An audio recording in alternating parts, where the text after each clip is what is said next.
தமிழ் தேசியத்தின் ஒற்றை நம்பிக்கை.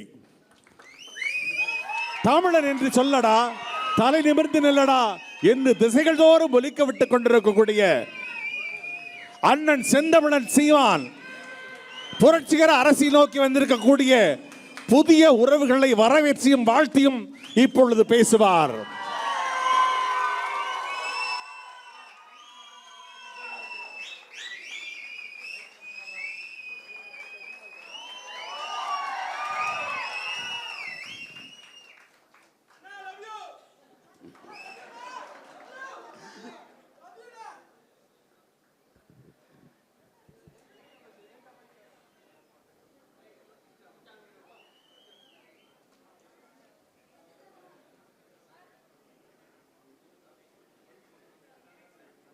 மாற்றம் என்பது சொல் அல்ல, செயல். மாறுவோம், மாற்றுவோம். இது மாற்றத்திற்கான எளிய மக்களின் புரட்சி என்ற முழக்கத்தை முன்வைத்து நாம் முன்னேறி செல்கிறோம். இங்கே பேசிய என்னுடைய உடன் பிறந்தார்கள் எல்லாம் குறிப்பிட்டது போல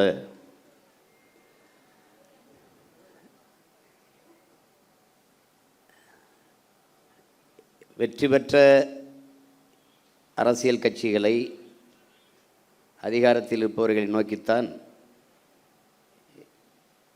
எல்லோரும் சென்று சேர்வது வழக்கம். அல்ல, அவர்கள் சொல்வது போல ஒரு இடத்திலும் வெல்லவில்லை. நான் உட்பட யாரும் கட்டுத்தொகை கூட பெறவில்லை. ஆனாலும் இந்த இயக்கத்தை நோக்கி, இந்த களத்தை நோக்கி புதியவர்கள் 1000 பேருக்கு மேலாக வந்து இணைய வேண்டிய அவசியம் என்ன?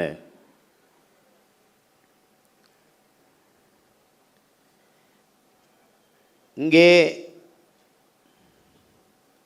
ஒன்றுதான் என் உடன் பிறந்தார்களே, எல்லோரும் எளிதானதை செய்ய நினைக்கிறார்கள், சரியானதை செய்ய நினைப்பதில்லை. ஆனால் நீங்கள் சரியானதை செய்ய நினைக்கிறீர்கள். அதனால் இங்கே வந்திருக்கிறீர்கள்.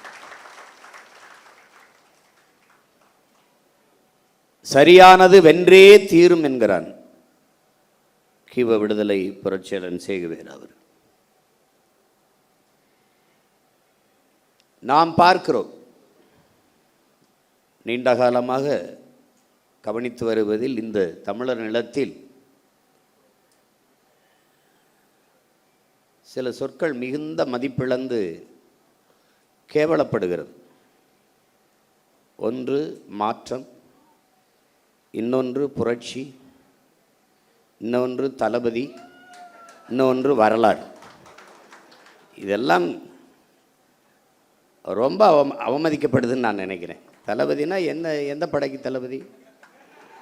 எது சொரி சரங்கு படையா இல்லை எந்த படை?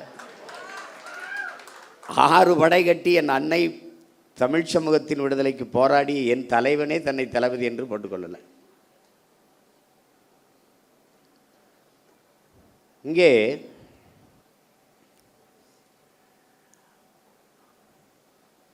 இங்கே எப்படி அரசியல் கட்டமைக்கப்பட்டிருக்கிறது என்பதை என் அன்பு உடன் பிறந்தார்கள், என் அருமை தம்பி தங்கைகள் புரிந்து கொள்ளும். முதல்ல நம்முடைய அரசியலை நீங்கள் புதிதாக வந்தவர்கள் உள்வாங்கிக் கொள்ளும்.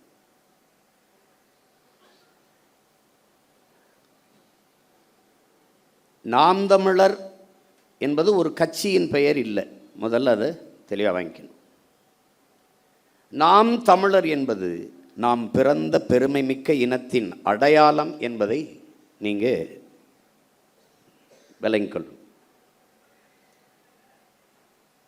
இப்போ நாம் தமிழர் கட்சி மொழியையும் இனத்தையும் மண்ணையும் மக்களையும் உயிருக்கு மேலாக நேசிக்கும் எழுச்சி மிக்க இளைஞர்களின் பாசறை தான் நாம் தமிழர் கட்சி. நாம் தமிழர் கட்சியின் அரசியல்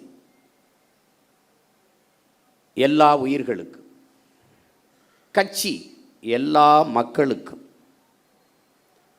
தலைமை அதிகாரம் எப்போதும் தமிழர்களுக்கு மட்டும். அதில் தெளிவாக விளங்கி இந்த கட்சியில் இருப்பதற்கு, இணைவதற்கு, தளபதியாக இருப்பதற்கு, தம்பியாக இருக்கிறதுக்கு எந்த தகுதியும் தேவையில்லை. ஆனால் இந்த இயக்கத்தில் தளபதியாக இருக்கிறதுக்கு நிறைய தகுதிகள் தேவைப்படுகிறது.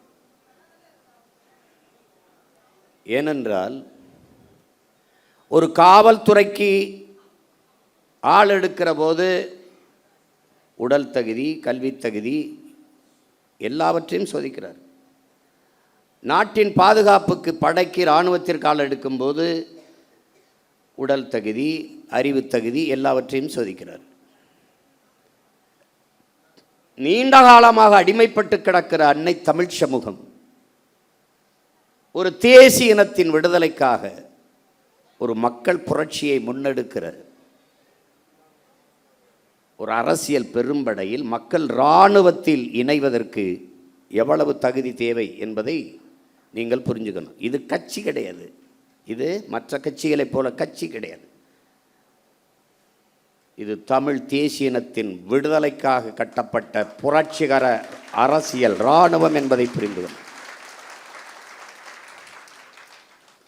போர் என்பது ரத்தம் சிந்தும் அரசியல், அரசியல் என்பது ரத்தம் சிந்தாத போர் என்கிறான் மாசேத்து. என்ன அன்னை தமிழினத்தின் விடுதலைக்காக நம் உயிர் தலைவன் மேதகவி பிரபாகரன் ரத்தம் சிந்தும் புரட்சிகர அரசியல் போரை செய்தார். அவன் பிள்ளைகள் நாம் ரத்தம் சிந்தாத அரசியல் போரை இந்த தாய் நிலத்தில் செய்து கொண்டிருக்கிறோம். அவசியப்பட்டால் அதையும் சிந்துவோம்.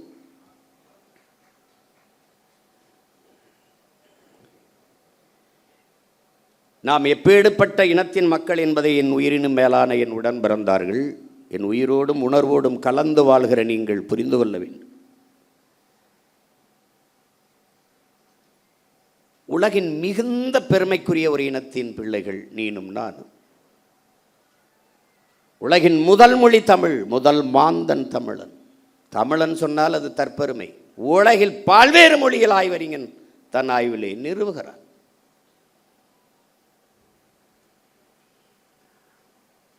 தன் தாய்மொழியிலே ஆகச் சிறந்த இலக்கியங்களை படிக்கக்கூடிய வாய்ப்பை பெற்ற ஒரு இனம் தமிழ் பேரினம். சீனர்கள், கிரேக்கர்கள் அவர்களையும் தாண்டி இந்த துணைக்கண்டத்திலே ஆகச் சிறந்த இலக்கியங்களை தங்கள் தாய்மொழியிலே படிக்கிற வாய்ப்பு பெற்ற இனம் தமிழினம்தான். ஒரு பெருமைமிக்க ஒரு இனத்தின் மகன் நீ. உன்னுடைய தாய்மொழி தமிழ். உன் மனச்சான்றுபடி உலகில் மாறுதலை ஏற்படுத்தி எல்லோரும் தன் மனச்சான்று வழி நடத்தியபடி நடந்தவன் தான் என்கிறார்.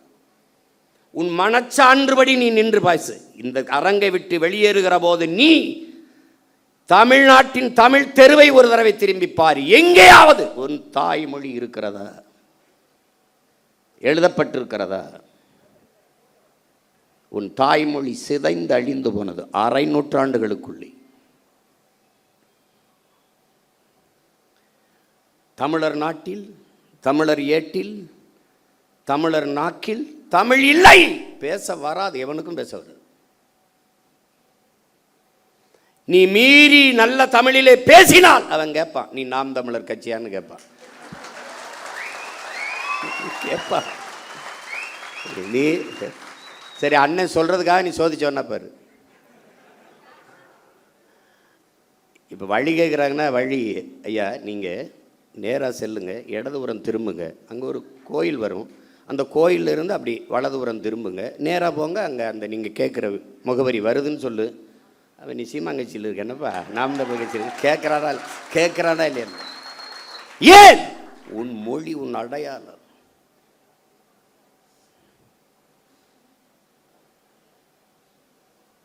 சீனாவில் இஸ்லாத்தை ஏற்றவன் இருக்கான், அவன் சீன மொழியில் தான் பேர் வச்சுருக்கான்.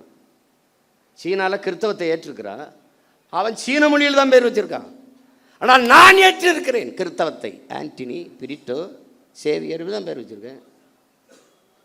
ஏன் இஸ்லாத்தை தமிழ் தூய தமிழில் ஏற்க முடியாது? எங்கள் அப்பா மனைவி முஸ்தபா தன் மகனுக்கு செம்மல் என்றும் அது பேர் வைக்கலையா? செம்மொழி என்றும் பேர் வைக்கலையா? இப்போ நான் வைக்கல, என் பிள்ளைகளுக்கெல்லாம் யூசுப்பு, எல்லாலன் யூசுப்பு, தமிழன் இஸ்லாத்தை ஏற்றுக்கிறேன், தட்சாலி வரானார், அவனுக்கு தெரியுது படிச்சுன்னு. ஹசானா, அருள்மொழி ஹசானா. உசேன், தமிழ் மகன் உசேன். என் தம்பி மகன் அபு மகனுக்கு நான் பேர் வைக்கலையா? முகம்மது, செம்மல் முகம்மது. தமிழன், நான் இஸ்லாத்தை ஏற்றிருக்கிறேன். என் மகன் வளர்ந்து சொல்லுவான், எங்கள் பெரியப்பா வச்சிருக்காப்புல, என்ன செம்மல், முழு பேர் செம்மல் முகம்மது, தெரியுது நான் இஸ்லாத்தை ஏற்றிருக்கேன். இதான் என்ன அடையாளம்? எங்கே தொலைச்சிருக்க பாரு நீ.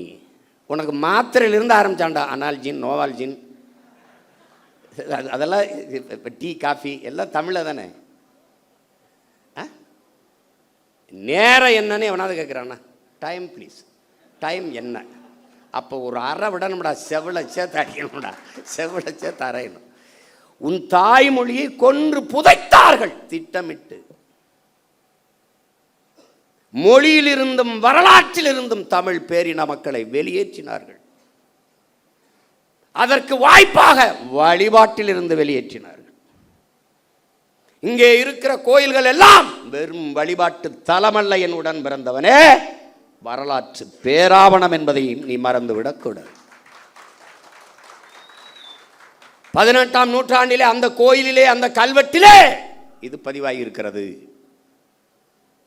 எல்லா கோயில் மதிச்சுவற்றிலும் உன் வரலாற்று பேராவணம் பொறித்து வைக்கப்பட்டது. அவ்வளவே அழிச்சான். உனக்கிட்ட பக்கத்தில் உட்காந்தே பேசினா, உன் மொழி ஐயோ தமிழில் என்ன இருக்குது, இது படித்தா வேலை கிடைக்குமா, சோறு கிடைக்குமா, பிச்சை எடுக்கூட லாய்க்கலன்ட்டான். நீ நம்பிட்ட. தமிழ் அறிவியல் மொழியில நான் நம்பின. முல்லையும் குறிஞ்சியும் முறைமையில் திரியின் நல்லியல்பு இழந்து நிலம் நடுக்குற்று பாலை எனும் படிமம் கொள்ளும். எத்தனை ஆயிரம் ஆண்டுக்கு முன்னாடி. எப்படி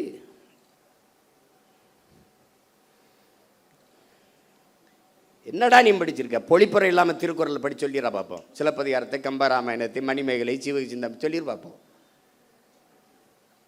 அங்கே ஒருத்த வந்தான். எல்லாத்துக்கும் பொழிப்புரை தேவைப்படுகிறது. கற்றறிந்த ஆண்டோர்கள் சான்றோர்களே பொழிப்புரை நூல் எடுத்து படிக்கிறதுக்கு என்ன அர்த்தம்னு தெரியல. மருங்கு வண்டு சிறந்த ஆர்ப்ப மணிப்பாடை அது போர்த்தி அப்படின்னா, மருங்கு வண்டு சிறந்த என்ன கோப்பன்னு புரியலையே. எப்படி இப்போ ஒவ்வொன்றுக்கும் பொருள் தேடிக்கிட்டு இருக்க வேண்டியது இருக்கு. ஒருத்த வந்தான், நேரடியாக மக்கள் மொழியில பாடின பொழிப்புரை தேவையில்லை. நேரடியா அச்சமில்லை, அச்சமில்லை, அச்சம் என்பது இல்லையே, உச்சி மீது வான் இடிந்து வீழுகின்ற போதிலும் அச்சமில்லை, அச்சமில்லை பாடினான். உரை நடையே சந்தத்தை வச்சு பாடிட்டான். அன்னையிலிருந்து தமிழ் வேற வடிவத்துக்கு திரும்பிட்டு. என்னைக்கு நீ நான் தமிழன், என் தாய்மொழி தமிழ் என்ற திமரை கொள்கிறியோ, அன்றைக்கு இந்த இனம் எழும்டா, விடுதலை அடைந்தா. உன் உள்ளத்தில் எழுதின ஆங்கிலம் ஒரு மொழி, அது அறிவல்ல, அடுத்தவன் மொழி. எனக்கு எப்படி அறிவாகும்? பிளடி நான்சென்ஸ் என்னைக்கு நீ நினைக்கிறியோ அன்னைக்கு சரியாயிருந்த நாட்டில் எல்லா மொழியும் படிப்போம், நாங்கள் வாழ. எங்கள் மொழி தமிழ் படிப்போம், எங்கள் இனம் வாழ. மொழி என் முகம், என் முகவரி, என் கலை, என் இலக்கியம், என் அடையாளம், என் வரலாறு, என் அரசியல், என் உயிரடா என்று என்னைக்கு நீ நினைக்கிறியோ அன்னைக்கு வருமடா உனக்கு உணர்வு, மானம், வீரம், ரோசம் எல்லாம் வரும்டா. நீ தமிழ் என்று உச்சரிக்காதவன், தமிழன் என்று உச்சரிக்காதவன் நாட்டை கொடுத்துட்டு எங்களை நடு ரோட்டில் போட்டு நிறுத்திட்டியடா பைத்தியக்கார. பைத்தியக்கார. நடிகனுக்கும் தலைவனுக்கும் வித்தியாசம் தருதல கூட்டமே. தலைவன் எவன் தலைவன்? இவன் தலைவனடா, இவன் தலைவனடா, இவன் தலைவனடா. எங்களுக்கெல்லாம் ஒரு பெருமிதமும் திமிரும் இருக்குடா.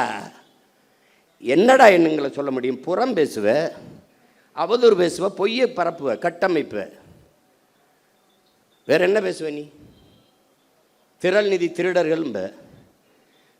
திரள் நிதி திருடன் இவ்வளவு நாள் சொல்லிக்கிட்டு இருந்தவன் யாரு? திருட்டு நிதிக்காரன்.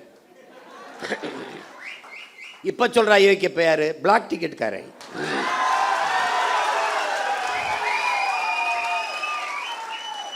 கள்ளச்சந்தையில திரைப்படம் பார்க்கிற அனுமதி சீட்டை வித்த அயோக்கிய பைய எங்களை திறநிதி திருடங்கடா, அயோக்கிய பலட. Bloody nonsense. தம்பி, ஆட்டம் ஒரு மாறி மாறி தான் ஆடுவோம். இந்த ஆட்டம் உங்கள் கையில் இருக்கு. உங்கள் காலில் இருக்கிற பந்து ஒரு நாள் எங்கள் கால்களுக்கு வரும். பார்த்து ஆடணும், பார்த்து பேசணும். வாதத்தில் தோற்பவன் அவதூறை கையில் எடுப்பாங்கிறான் சாக்ரட்டிஸ். இவன் அறிவு கட்டம் என்னவன் நம்ம கேள்விக்கு பதில் தானே சொல்லணும், சொல்ல தெரியாது. தெரியாதா? அவர் பொய்யா பேசுவார், ஒரு பொய் சொல்றார்.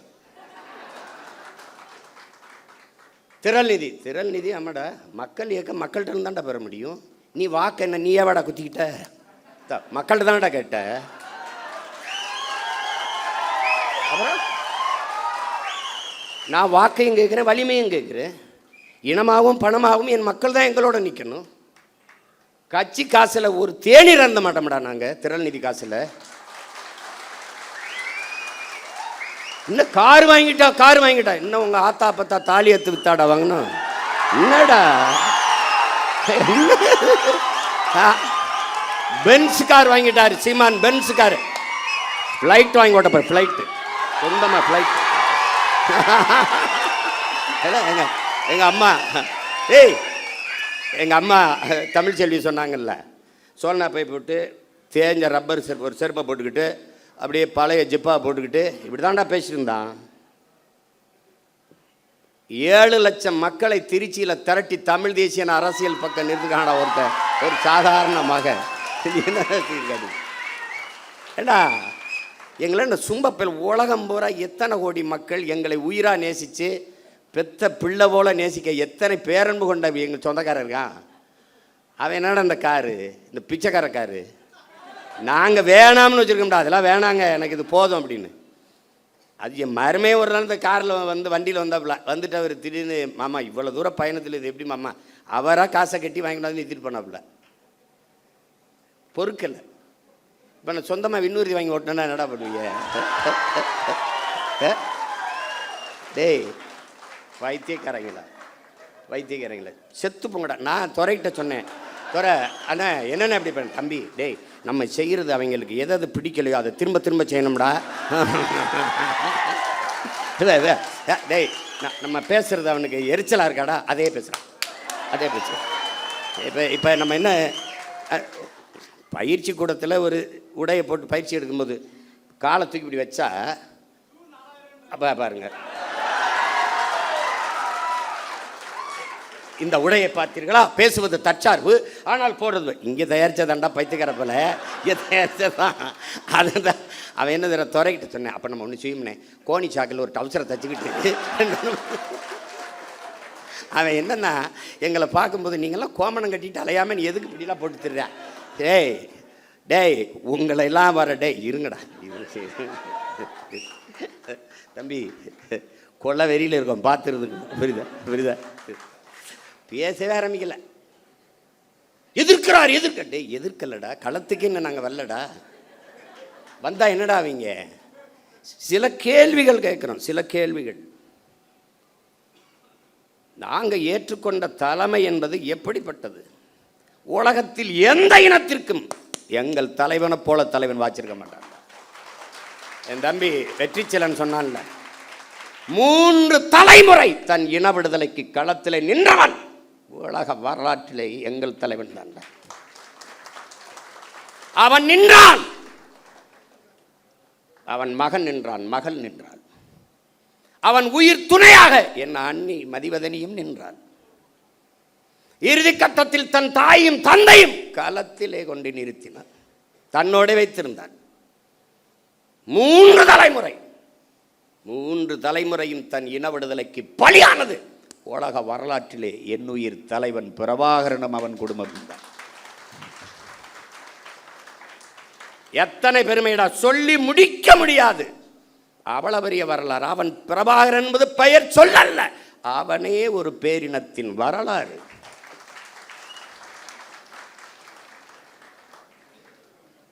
அவன் நாங்கள் ஏற்றுக்கொண்டிருக்கிற தத்துவமாகவே வாழ்ந்தவன், கற்பித்தவன் அல்ல, வாழ்ந்தவன்.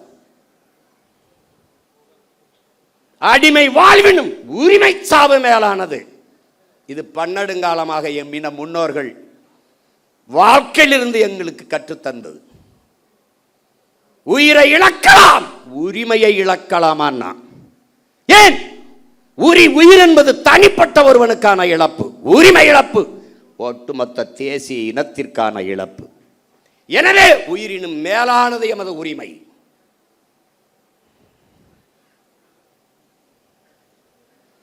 மண்டியிட்டு வாழ்வதை விட மானத்தோடு மடிவது மேலானது. சரணடைந்து வாழ்வதை விட சண்டையிட்டு சாவது மேலானது. இதாண்டா மான தமிழனின் கோட்பாடு.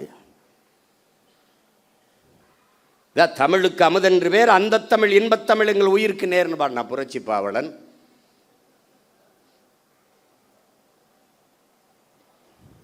தமிழர் என்று ஒரு இனம் உண்டு, தனித்தே அவருக்கு ஒரு குணம் உண்டுன்னா எங்களுடைய தாத்தன் நாமக்கல் கவிஞர் ராமலிங்கம் பிள்ளை. அன்பே அவரது மொழியாம், அமிழ்தம் அவரது மொழியாம், அன்பே அவரது வழியாம்னு வந்தான். அமிழ்தம்னு ஏன் சொல்றா? இவனும் சொல்றான் தமிழுக்கு அமுதென்று பேர், அமுதுக்கும் அமுதென்று பேர், ஆனால் தமிழுக்கும் அமுதென்று பேர். அமிழ்தம் அவரது மொழியாம், அன்பே அவரது வழியாம். அமிழ் தமிழ் தமிழ் தமிழ் தமிழ் தமிழ் தமிழ் தமிழ் தமிழ் தமிழ் தமிழ் என்று வேகமாக சொல்லிக்கொண்டே நீ போனால் அது தமிழ் தமிழ் தமிழ் என்று கேட்கும். தமிழ் தமிழ் தமிழ் தமிழ் என்று வேகமாக சொல்லிக்கொண்டே போனால் அது அமிழ் அமிழ்து அமிழ்து அமிழ்து என்று கேட்கும். அதனால் தமிழுக்கும் அமுதென்று பேர். தமிழர் என்று ஒரு இனம் உண்டு, தனித்தே அவருக்கு ஒரு குணம் உண்டுன்னா அதோட நிறுத்திட்டான் அவன். ஒருத்தன் வந்தா தமிழர் என்று ஒரு இனம் உண்டு, தனித்தே அவருக்கு ஒரு குணம் உண்டு, மானமும் வீரமும் அவருக்கு உயிர் என்று உலகத்திற்கு காட்டியவன் நம் உயிர் தலைவன் மேதகுவே பிரபாகரன் அவர்கள். என்ன பெருமைடா உனக்கு இல்ல? யாரன் தமிழன் பெருமைக்குரியவன்? காரணம் தமிழ் பெருங்குடியில் பிறந்ததனாலேயே தமிழன் பெருமைக்குரியவன் நம் புரட்சி பாவலன். நீ யாரான்? தமிழன். நான் தமிழன், நீ தமிழன். அந்த திமிரும் நிமிர்வும் வந்து விட்டால் நம்மளை ஒரு பய வீழ்த்த முடியாது. ஏன் போட்டோம், எதுக்கு போட்டோம், வேட்பாளர் இவன் படிச்சிருக்கானா, யாரு இவரா நம்ம ஒரு எம்எல்ஏ, அவருக்கே தெரியல. இவர் சீட்டு கொடுத்தோமா, ஜெயிச்சாரா, இவர் மந்திரியா, என்ன செய்யறன்னு தெரியல.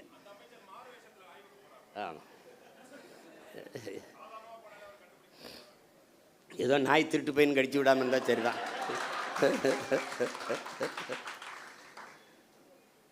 நமக்கு ஒரு கனவு இருக்கிறது, நம் தலைவர் நமக்கு கையளித்த பெருங்கனவு இருக்கிறது. நம்முடைய முன்னோர்கள் தூக்கி சுமந்த கனவு நம் தலைவர் கையில், நம் தலைவனும் பல்லாயிரக்கணக்கான நமது மாவீரர்களும் சுமந்த கனவு இன்று நமது கைகள். களம் வேறு, காலம் வேறு, கனவு ஒன்றுதான். தம்பி வெற்றிச்செலன் சொன்னது போல நான் முன்வைத்ததுதான், இலக்கு ஒன்றுதான், நம் இனத்தின் விடுதலை.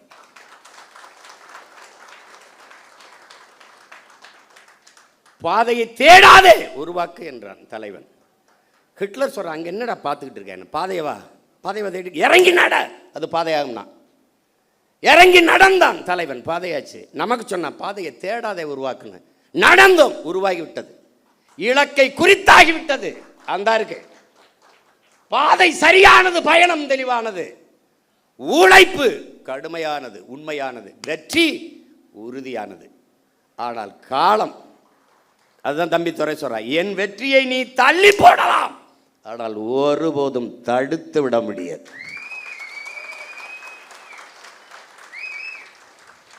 ஜஸ்ட் டிலே, அவ்வளவுதான். நீ ஒண்ணுமே செய்ய முடியாது.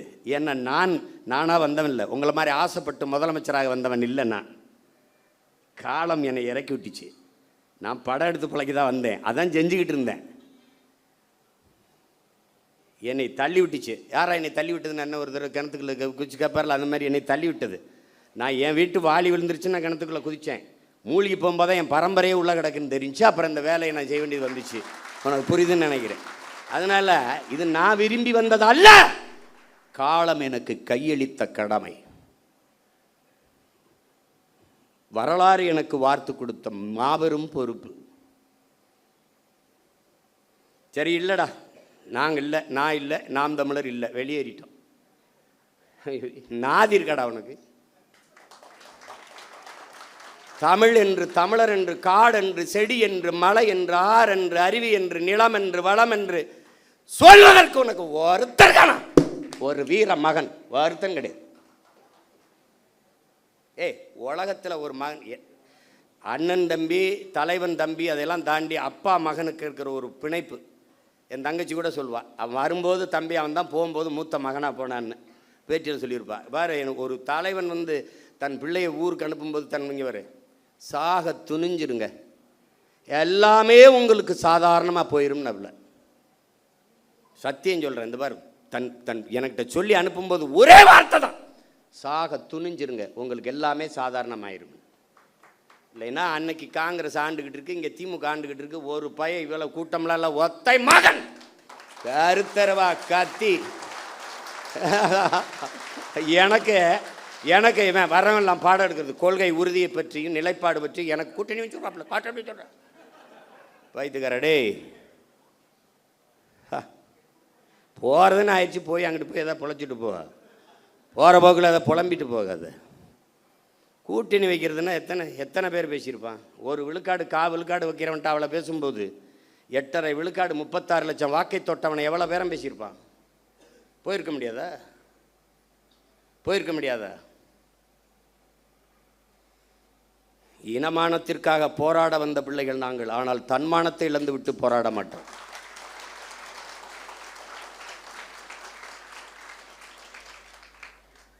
தோத்துட்டு போகிறோம், யார்கிட்ட தோக்குறோம்? தோல்வி எங்களுக்கானதில்லை. என் தம்பி சொன்ன மாதிரி, எங்கள் ஐயா பொதுச் செயலாளர் திருமால் செல்வன் சொன்னது மாதிரி, இனத்திற்கானது. என் மக்கள் முடிவு செய்கிறார்கள், அவர்களுக்கு இது சரி என்று செய்யுங்க, அவ்வளோதான். சாதி பார்த்து போடாதே ஓட்டு, போட்டால் அந்த ஓட்டு எனக்கு தீட்டுன்னு பேசுனது நாம். புறக்கணிக்கப்பட்ட ஒதுக்கப்பட்ட ஆதி தமிழ் சமூக மக்களுக்கு தேடி தேடி தேர்தல் நிற்க வாய்ப்பு கொடுத்தது நாம். ஆதி தமிழ் குடிகளுக்கு 16 22 தொகுதி பொது தொகுதியிலே நிறுத்தினது நாம். 21 16 தொகுதிகளை தேர்வு செய்து பொது தொகுதியிலே நிறுத்தினது நாம். பிறகு இந்த போது எல்லாருக்கும் நாவிதர், குயவர், வண்ணார், இது இந்த மாதிரி பழங்குடி மக்கள், ஷெட்யூல் ட்ரைப், இந்த மாதிரி இவங்களுக்கெல்லாம் கொடுக்க வேண்டியதுனால, தச்சர், இவங்களுக்கெல்லாம் நிராகரிக்கப்பட்ட தமிழ் சமூகம். ஒரு தடவை கூட அவன் வென்றதில்லை. எவ்வளோ பெரிய வரலாற்றில் எவ்வளோ பெரிய துயரம் பாரு. இவன் சோசியலிசம் வா, கம்யூனிசம் வா, வந்து ரெவல்யூஷன் வா, அது வா, ஒன்றும் கிடையாது, ஒருத்தனும் செய்யலை. அதனால் இந்த வாட்டி 8 இடம் கொடுத்தோம். ஆனால் நாங்கள் சாதியை ஒழிச்சு விட்டோம்னு. எங்கே சாதியை ஒழிச்சு? மாண்புமிகு தமிழக முதல்வர் ஜோசப் விஜய் அவர்கள் இத்தனை தொகுதி தமிழ்நாட்டில் இருக்கும்போது பெரம்பூரில் ஏன் நின்றார்? ஊடகங்களை துண்டிக்காமல் போடணும். வேலை நீங்கள் வந்து நல்லது எதையும் கொண்டு வரதுலேயும் நீங்கள் சத்தியம் பண்ணியிருக்கீங்க. நாங்கள் நல்லதை தவிர எதையும் பேசுகிறதுலேயும் நாங்கள் சத்தியம் பண்ணியிருக்கோம். ஆட்சி எப்படி நடத்துவோம்னு படமாக போட்டு காட்டினேன்.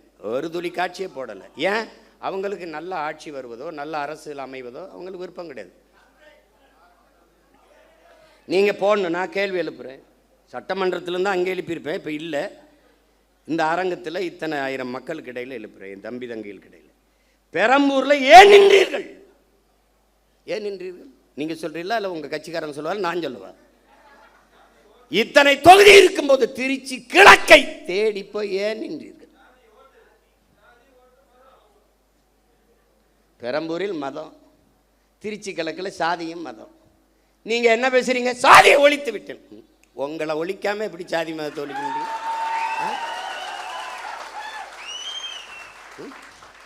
நடிக்கும்போது வராத ஜோசப்பு, அரசியல் வரும்போது ஜோசப்பு.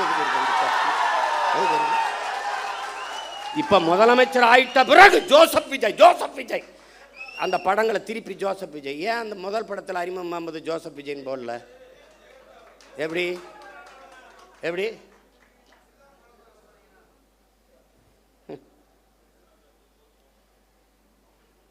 ஊழலஞ்சத்தை ஒழிச்சு விட்டான், ஊழலஞ்சத்தை ஒழிச்சு விட்டான். எங்கிட்ட ஒழிச்சிய?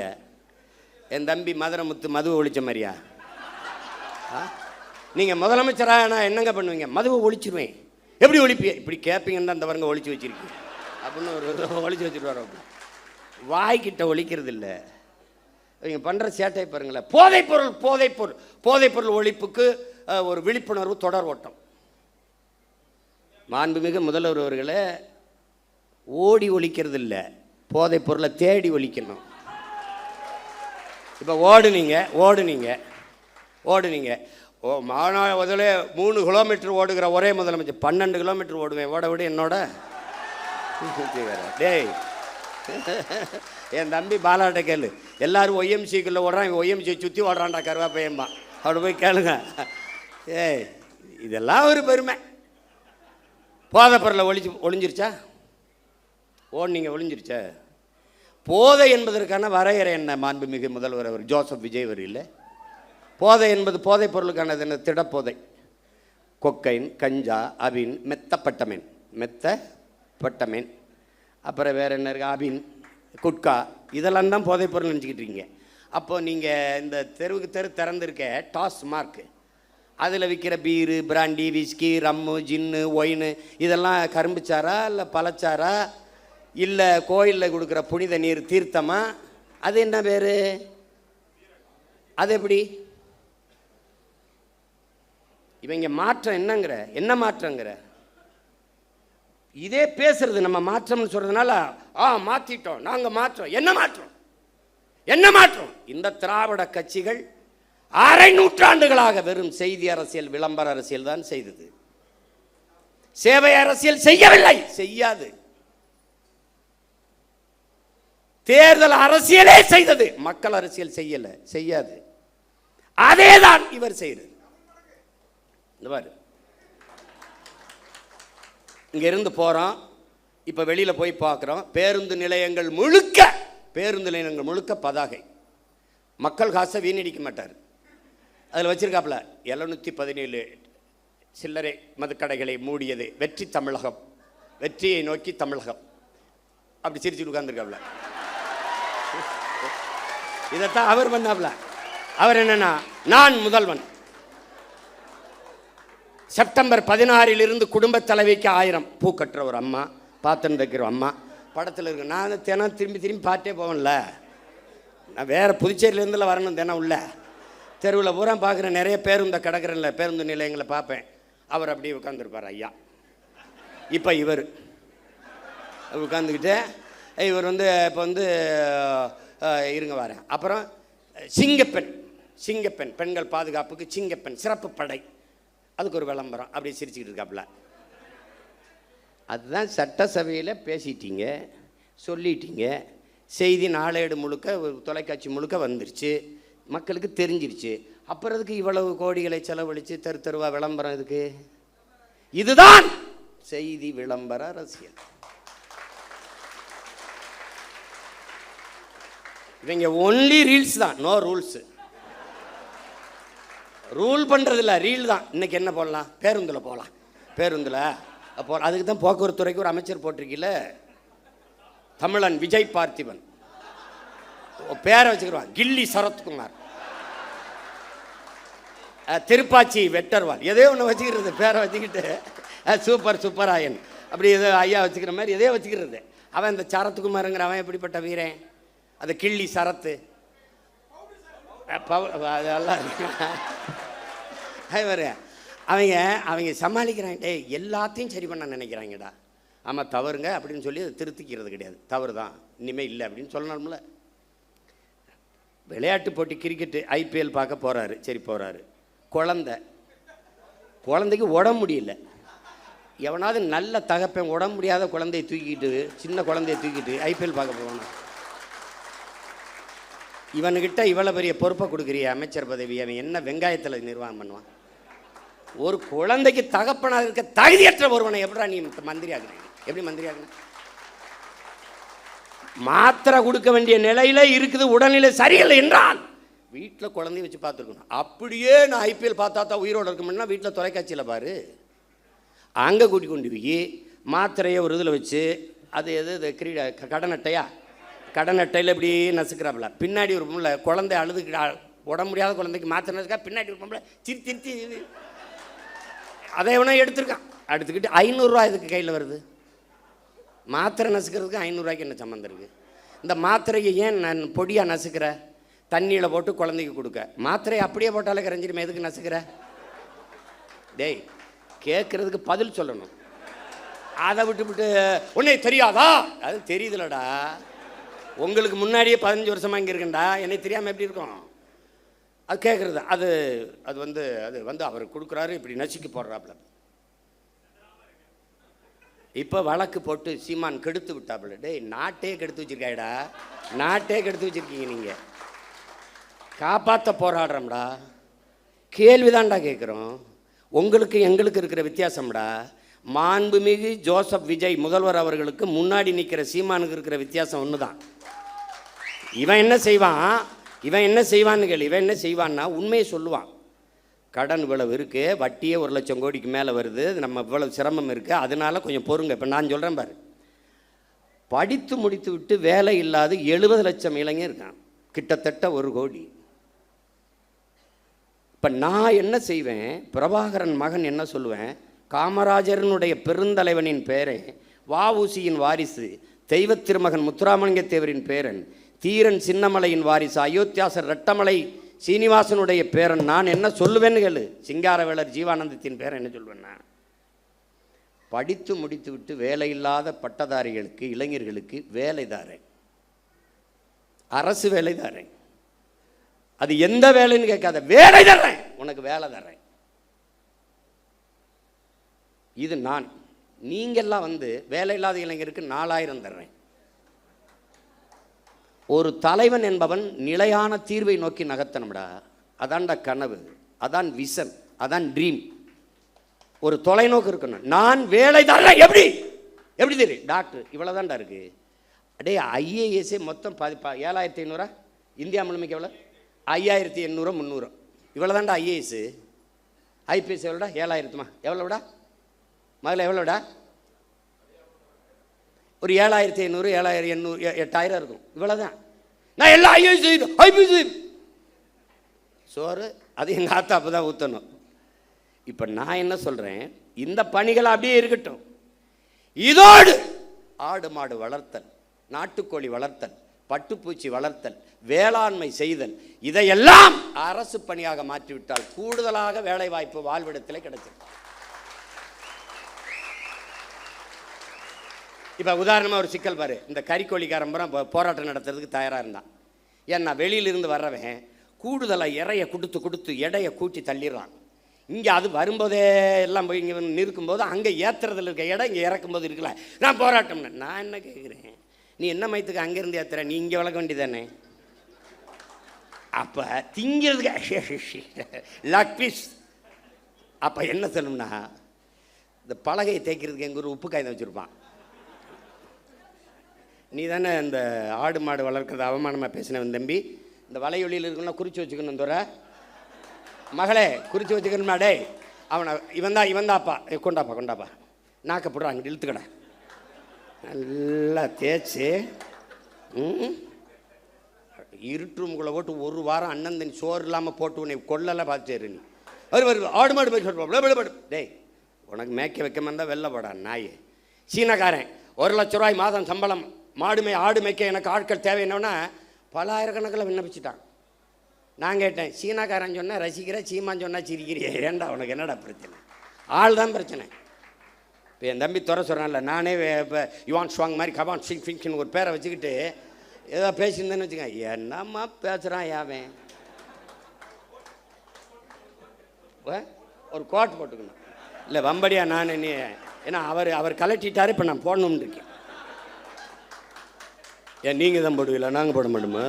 நம்ம என்ன இது அப்படி போட்டுருவோம். இங்கே ஒரு டை ஒன்று கட்டிட்டு ஆமாம், அவர் இங்கே வச்சா பொட்டு, நான் இங்கே வைக்க போகிறேன். இங்கே வச்சு ஐயோ, நாங்கள் வாங்கி வந்த வாரம் தப்பாக இருக்கு, ஒன்றும் பண்ண முடியாது. அவன் அப்படி. இப்போ தொலைநோக்குங்கிறது என்னன்னு இருக்குல்ல. எப்படி 6 சிலிண்டர் அன்னபூர்ணி சூப்பர் 6 எப்போ வரும்? 200 யூனிட் மின்சாரம் மாண்புமிகு முதல்வர் அவர்களே உங்ககிட்ட கேட்டது யார்? இலவச மின்சாரம் என்று 200 அலகு மின்சாரத்தை கேட்டது யார்? கேட்டது யாருன்னு சொல்லு. கேட்டது யார்? கேட்டது யார்? ஒரு யூனிட் மின்சாரம் 5 ரூபா 50 காசுனா நீங்கள் ஒரு 3 ரூபாய்க்கு கொடுங்க மக்களுக்கு. கட்டுமான இவ்வளவு குறைச்சி கொடுக்குறேன் அப்படி சொல்லுங்க. இதில் இழக்கிற பணத்தை எப்படி ஈடுகட்டுவீங்க? முதல் கையெழுத்தே நீங்கள் 200 அலகு மின்சாரத்துக்கு கையெழுத்து போடுறீங்க. பிரபாகர மகன் சீமான் என்ன போடுவான்? முதல் கையெழுத்து அவன் முதலமைச்சராக கையெழுத்தை போட்டுருவான். பிறகு என்ன போடுவான்? கல்வி ஒன்றுதான் சமூக மாற்றத்தை சமூக முன்னேற்றத்தை ஏற்படுத்த கருவி என்கிறார் புரட்சியாளர் அண்ணல் அம்பேத்கர் அவர். தொட்டனை தூரும் மணற்கேணி மாந்தற்கு கற்றனை தூரும் அறிவு. ஒரு நாட்டை ஆளுகிற மன்னனுக்கு அந்த நாட்டின் எல்லையில் மட்டும்தான் செல்வாக்கு மதிப்பு. ஆனால் கற்றவனுக்கு சென்ற இடமெல்லாம் சிறப்பு என்கிறார். பிச்சை புகினும் கற்கை நன்ற என்கிறான் கொன்றை வேந்தனில் அதிவீர ராமபாண்டியன். கல்வியில் இருந்துதான் ஒரு சமூகம் மேம்படணும். அப்ப அறிவு மானிட உரிமை, கல்வி மானுட உரிமை. என்ன பேசுவேன்? கல்வி மானுட உரிமை, கொடுக்க வேண்டியது அரசின் கடமை. அதை கொடுக்காமல் இருப்பது மாபெரும் கொடுமை. இதை தகர்க்கிறது. அனைவருக்கும் சரியான சமமான கல்வி தமிழ்நாடு அரசு, தமிழ்நாட்டு அரசு கொடுக்குது. தமிழ் தேசிய அரசியல் கொடுக்குது. பிரபாகரன் மகன் சீமானின் அரசு கொடுக்குது. ஏழை பணக்காரன் உயர்ந்தவன் தாழ்ந்தவன் என்று பாகுபாடின்றி எல்லோருக்கும் சரியான சமமான கல்வி, கட்டணம் இல்லாத கல்வி. அந்த இலவசங்கிற வார்த்தையே ஒழிக்கணும். கட்டணம் இல்லாது கொடுக்கிறோம். தனியார் பள்ளி கல்லூரியில் என்ன தரம் இருக்கிறது என்று என் பெற்றோர்களும் என் பிள்ளைகளும் நினைக்கிறார்களோ அதை தாண்டிய கல்வி. கல்வியில் தலை சிறந்த நாடு பின்லாந்து. 10 ஆண்டுகளில் எழுதி வை. 10 only 10 years. 10 years only 10 years back. திருப்பி ஒருத்தன் சொல்லுவான் பின்லாந்தில் இருந்து உலகத்தின் தலை சிறந்த நாடு தமிழ்நாடு என்று. லீக்வான் யூ சொன்னா Lee Kuan you only 10 years you make my hand in Singapore. என் கைகளில் கொடு. உலகம் 1000 ஆண்டுகள் கழிச்சு சிங்கப்பூரை புகழ்கிற உயரத்தில் நிறுத்திட்டான். லீக்வான் யூ சிங்கப்பூரில் முடிகிறது. பிரபாகரன் மகன் சீமானால் தமிழ்நாட்டில் முடியாதா? ஒரு இத்திரின் நாடு. இவ்வளவுதான் மக்கள் தொகை. ஒரு வளமும் இல்லை கடலை தவிர. எந்த வளம் இல்லை என் நிலத்தில். என்ன இல்லை? அறிவு வளமா, உடல் வளமா, இல்லை நில வளமா, மலை என்ன இல்லை? கொடுமடா. தஞ்சாவூர்ல இருந்து அரபு நாட்டில் ஒட்டகம் மேய்க்க போறானடா. கேவலம் உண்டாடா. தஞ்சாவூர்ல இருந்து பிற நாட்டுக்கு வேலைக்கு, சிங்கப்பூருக்கு வேலைக்கு ஏன்டா போகணும்? என் நாடுடா, சொர்க்கமிடாது. இவ்வளவு வளத்தை வச்சுக்கிட்டு போய் அரபு நாட்டில் பாலைவனத்தில் போய் ஒட்டகம் வச்சுட்டு என் பிள்ளை நிற்கிறான்டா. இது மாதிரி ஒரு கொடுமை. அரபு நாட்டில் ஒட்டகம் மேய்க்கலாம், அன்னை நிலத்தில் ஆடு மாடு மேய்க்கூடாதாடா? என்னடா கொடுமை இது? எங்களை ஆடு மாடு மேய்க்க சொல்ல, ஒன்னே மேய்க்க சொல்ல பரதேசி பிக்காளி பல, ஒன்னே நான் மேய்க்க சொல்லடா. போடா, எழுதி வச்சுக்கடா. ஒரு நாள் அவசர கூட்டம் எங்கே நடக்குதுங்க? இந்த கூட்டு பண்ணையில் நடந்துக்கிட்டு இருக்குங்க. அங்கே உட்காந்துருக்காரு முதலமைச்சர், எல்லா அமைச்சரும் உட்காந்து போயிட்டு இருக்காங்கன்னு. நீ அங்கே வருவ. 2000 ஏக்கரில் பண்ணை இருக்கும், அங்கே கூடாரம் இருக்கும். உட்காந்துக்கிட்டு அங்கே நாங்கள் வளர்த்த நாட்டுக்கோழி வந்துக்கிட்டு இருக்கேன். அங்கே ஆட்டுக்கறி பிரியாணி போயிட்டு இருக்கோம், அதை சாப்பிட்டுருப்பான். டேய், இதெல்லாம் நான் சாதிச்சு காட்டிட்டு சாகலைன்னா நான் பிரபாகரன் மகன்லடா. பெரியமாக போயிட்டு இருக்காங்க. ஓடுவண்ணா கையெழுத்து. பெற்றுக் கொடுங்கள் பிள்ளைகளை. கற்றுக் கொடுக்கிறோம் நாங்கள்.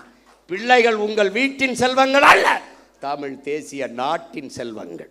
முடிஞ்சு. நீ பெத்துட்டியா 3 வயசுல ஒப்படைச்சிட்டு வெளியேறிடணும். பிள்ளைக்கும் அரசுக்குமானது. நான் கேட்பேன், என்ன படிக்கிற ஐயா? ஐயா நான் டாக்டர் போயா.